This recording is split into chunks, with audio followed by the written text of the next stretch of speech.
आप गुरु हैं उनके, वो आपके आदेश को नहीं टाल सकते। गुरुदेव, इस भिक्षुक की झोली भर दीजिए। आप ही है जो मेरे राम भैया को मेरे साथ चलने के लिए कह सकते हैं।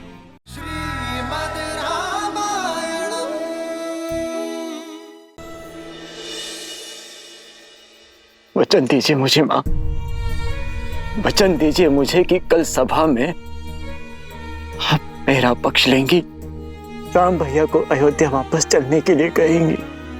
पिता की छाया के जाने के बाद पिता समान राम भैया की छाया से मुझे वंचित नहीं करेंगी मां, वचन दीजिए मुझे।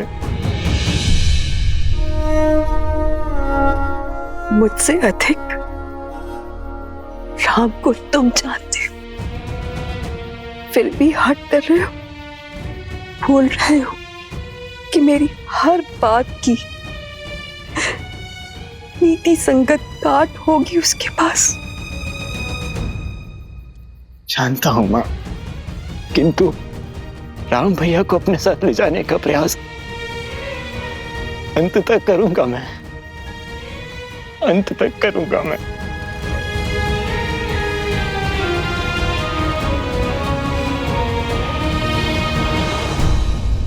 भरत भैया का आपके प्रति प्रेम और समर्पण देखकर मैं गदगद हो गई यार। भरत का समर्पण इतना पवित्र है, इतना पावन है कि कभी कभी मुझे भय लगता है सीता, कि उसकी प्रेम की पवित्र धारा में मैं कहीं बह ना जाऊं।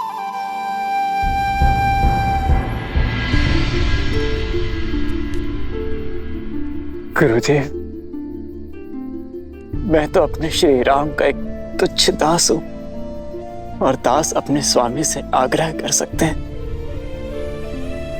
उन्हें आदेश नहीं देते, किंतु आप गुरु हैं उनके, वो आपके आदेश को नहीं टाल सकते। गुरुदेव, इस भिक्षुक की झोली भर दीजिए।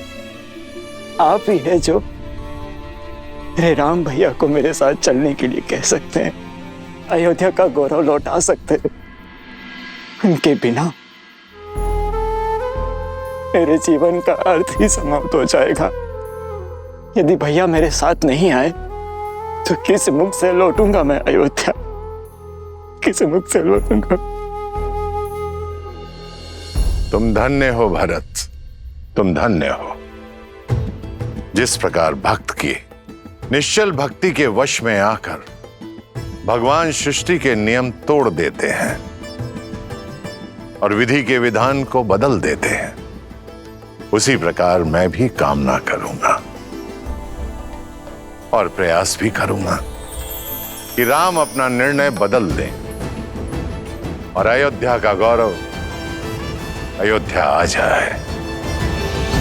देवी, कल चित्रकूट में होने वाली सभा किसी एक समस्या के निवारण हेतु नहीं होगी, अपितु युगों युगों तक न्याय, धर्म, नीति, मर्यादा, प्रेम और त्याग को परिभाषित करेगी, संसार को संबंधों की गरिमा सिखाएगी। किंतु धर्म और कर्तव्य के इस महासमर में जनक किसका पक्ष लेंगे महादेव? उचित और अनुचित के बीच चयन करना तो बहुत सरल है, किंतु यहाँ तो हर कोई अपने अपने दृष्टिकोण से उचित है। दृष्टिकोण, दृष्टिकोण ही इस कथा को महागाथा बनाएगा देवी। अब तक संसार ने केवल यही देखा कि अपनों से ही पद, प्रतिष्ठा और सिंहासन के लिए लड़ते आए हैं, परंतु मानव इतिहास में ऐसा पहली बार होगा जब हर कोई राज सिंहासन त्यागने के लिए सज्ज होगा, उनके लिए जिनसे वो प्रेम करता है। आप देखिएगा देवी, कल की ये सभा आने वाली पीढ़ियों के लिए आदर्श जीवन जीने का मार्ग प्रशस्त करेगी।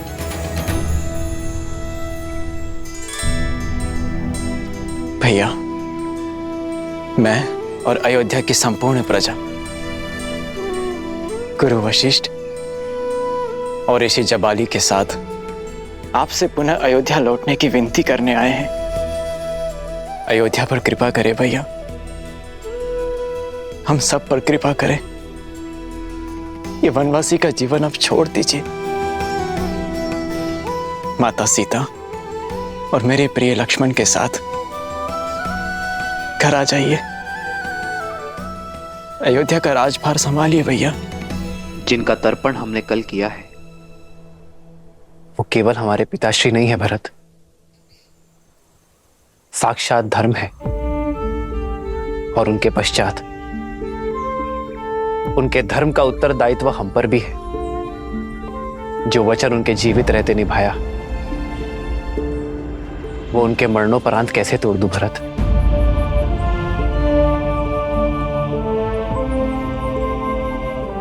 रघुकुल रीत की बेड़ियों से केवल मैं नहीं, तुम भी बंधे हो। जाओ भरत, अयोध्या का राज सिंहासन तुम्हारी प्रतीक्षा कर रहा है। भैया, प्रतीक्षा तो केवल आपकी है उस सिंहासन को। मैं तो केवल परीक्षा दे रहा हूं। जिस गर्भ से जन्म लिया उस पर आरोप लगाना पाप है, किंतु जो महारानी कैकेयी ने किया वो महापाप है। और उनके अपराध का दंड हम सब क्यों भोगे? हम सब क्यों अपने राजा राम की छत्र छाया से वंचित रहे? उचित कह रहे हैं कुमार भरत। दंड तो महारानी कैकेयी को मिलना चाहिए।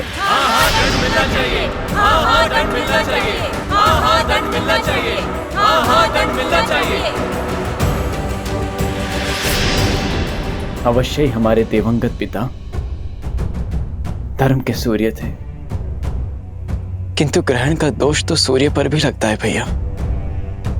और उस ग्रहण को मिटाने आपको स्वयं सूर्य बनकर अयोध्या आना होगा भैया। मैं संपूर्ण तैयारी के साथ आया हूं। गुरु वशिष्ठ आपका राज्यारोहण करने के लिए सज्ज हैं और हम सबके नेत्र बस आपके निर्णय पर टिके हैं।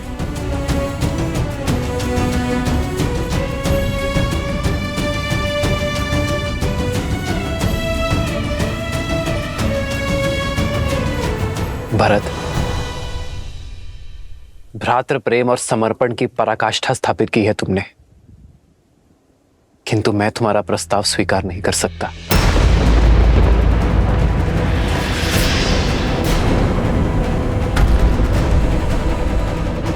एक वचन मैं निभा रहा हूं तो दूसरा वचन तुम निभाओ भरत। अयोध्या की सेवा करो। मेरे भाग्य में तो संतों की सेवा का सुख और असुरों के आतंक का अंत करना है। मेरा मार्गदर्शक तो स्वयं धर्म है और मैं उसी के दिखाए पथ पर चलूंगा।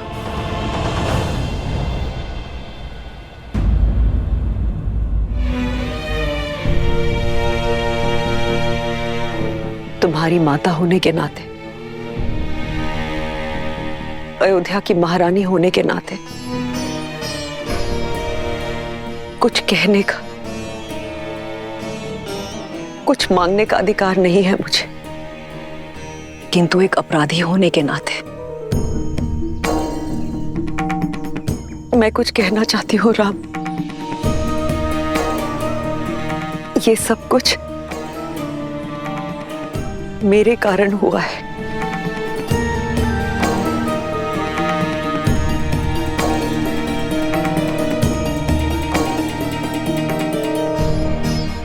तुम्हारे पिताश्री से वचन मांगने वाली मैं थी। आज तुम तीनों वन में हो मेरे कारण। आज मैं कैकेयी अपने पुत्र राम को हर वचन से मुक्त करती हूं। आज मैं अपने सारे वचन वापस लेती हूँ राम। हमारे साथ अयोध्या वापस चलो राम, हमारे साथ अयोध्या वापस चलो।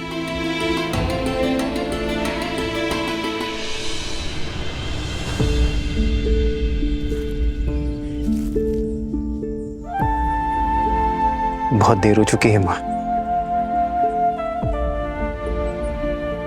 वचन वापस लेंगे किससे? उन पिताश्री से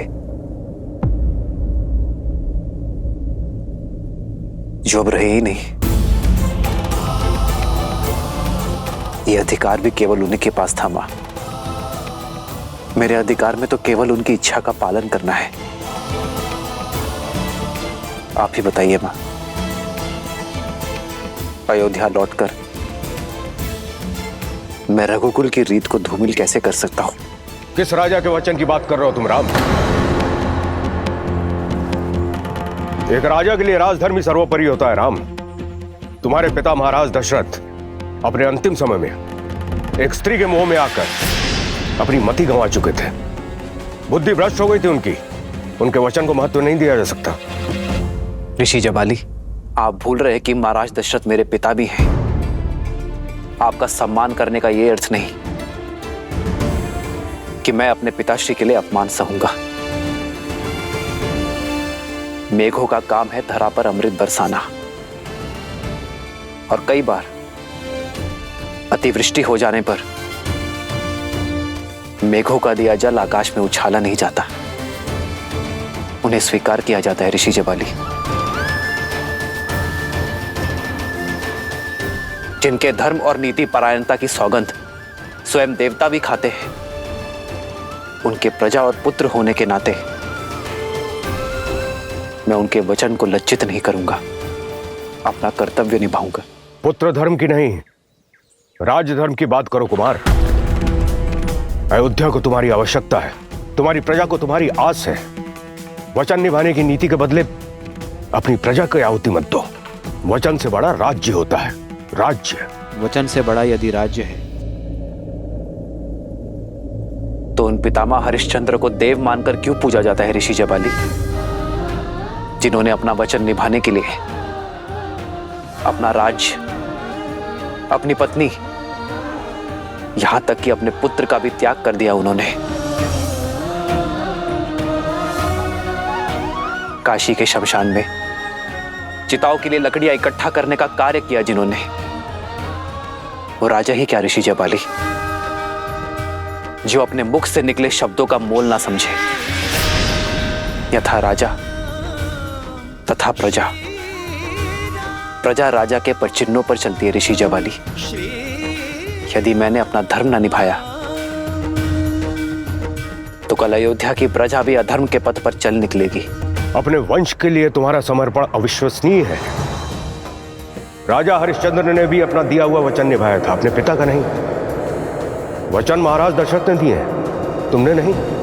सच्चा धर्म प्रजा की इच्छा में है और उन्हें केवल राम चाहिए। अब किसे चुनोगे, राम, धर्म या अधर्म? ऋषि जबाली उचित कह रहे हैं, लौट जाइए राम। श्री राम को अयोध्या लौटना ही चाहिए।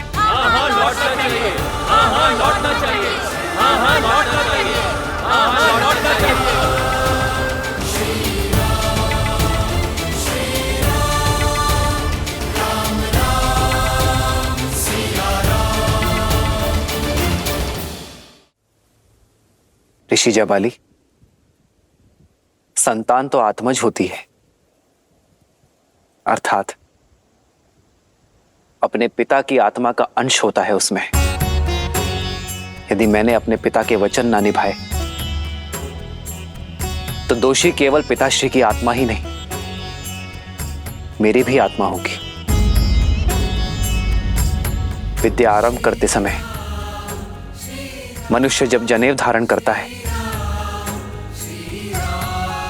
तब 3 धागों में पितृ ऋण का भी एक धागा होता है। क्या अपने पिता का ऋण चुकाना एक पुत्र का धर्म नहीं?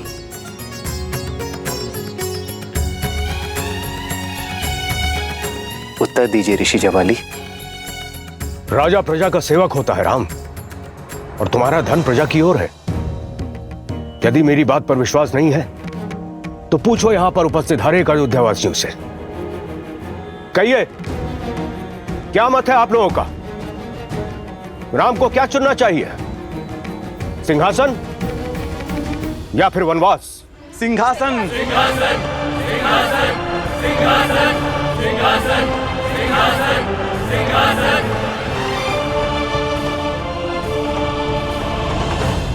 सिंहासन स्वीकार किया है ना मैंने।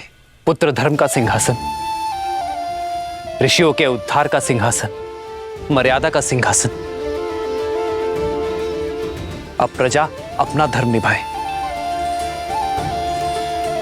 क्योंकि धर्म की बेड़ियों से कोई स्वतंत्र नहीं होता। जिस प्रकार एक राजा का धर्म होता है अपनी प्रजा की रक्षा करना, उसी प्रकार प्रजा का धर्म होता है अपनी राजा के आज्ञा का पालन करना, उनका सम्मान करना। ये मेरे पिताश्री के वचन थे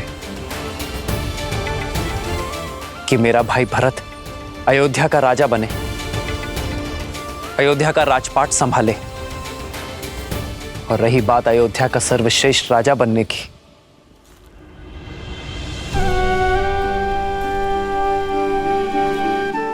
तो अयोध्या तो क्या, जिस किसी भी नगरी में मेरे भरत जैसी पुण्यात्मा का राज होगा, वो स्थान स्वर्ग बन जाएगा।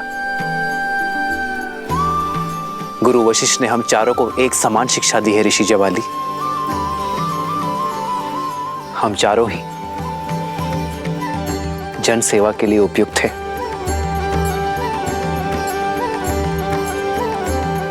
ऋषि जवाली, मैं आपसे और मेरी प्रिय अयोध्या की प्रजा से पूछता हूं, क्या आप में से किसी को भी मेरे भरत के नेतृत्व, उसके राज कौशल पर संदेह है? मेरे पिताश्री महाराज दशरथ की रक्त की योग्यता पर संदेह है?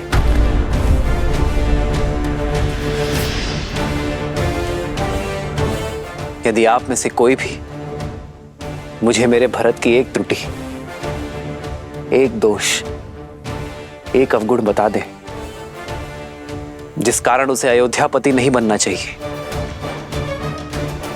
तो मैं इसी क्षण अयोध्या का राज सिंहासन संभालने के लिए सज्ज हूं।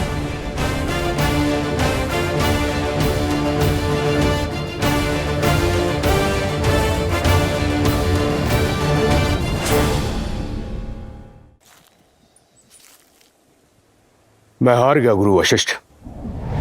सारे जगत पर प्रश्न उठाकर निरुत्तर कर देने वाले जवाली के पास अब कोई तर्क नहीं बचा है जो राम की बात काट सके। अब आप ही समझाइए इन्हें कि ये अपनी हद छोड़कर अपना राज्य संभालें।